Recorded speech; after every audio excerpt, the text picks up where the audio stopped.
घुमाया और जैसे ही दुर्योधन के जांघ पर प्रहार की, दुर्योधन औंधा पड़ गया। दुर्योधन के मुंह से खून की उल्टी होने लगी।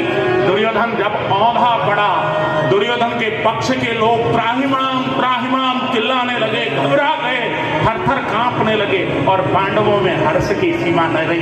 पांडव गदगद होकर भगवान श्री कृष्ण के साथ जब अपने शिविर की ओर चले गए, उस समय पांडव तो घर में जाकर खिलखिला रहे हैं। खिलखिलाना स्वाभाविक है, क्योंकि आज इतना बड़ा युद्ध उन्होंने जीत हासिल की है। खिलखिलाकर हंस रहे हैं, कुछ ज्यादा ही हंसी हो रही है। भगवान श्री कृष्ण को भय लगने लगा। देखो, अति सर्वथा वर्जयेत शास्त्रों में कहा गया है, अति खाना ठीक नहीं, अति बोलना ठीक नहीं, अति हंसना ठीक नहीं, कुछ भी अति करना ठीक नहीं होता। भगवान को भय लगता है कि अति हंसने से रोना भी बढ़ता है।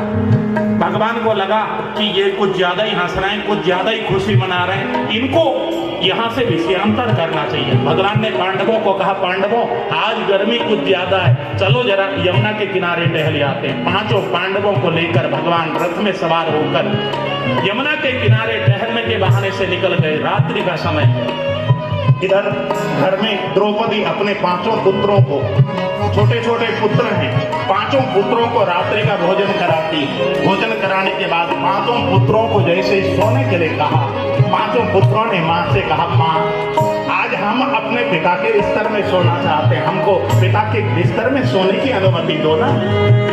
जैसे ही द्रौपदी के पुत्रों ने इस प्रकार कहा, द्रौपदी ने कहा, पुत्रों अपने पिता के बिस्तर में जाकर सोने के लिए भी कोई अनुमति लेने की आवश्यकता है? तुम जाकर अपने पिता के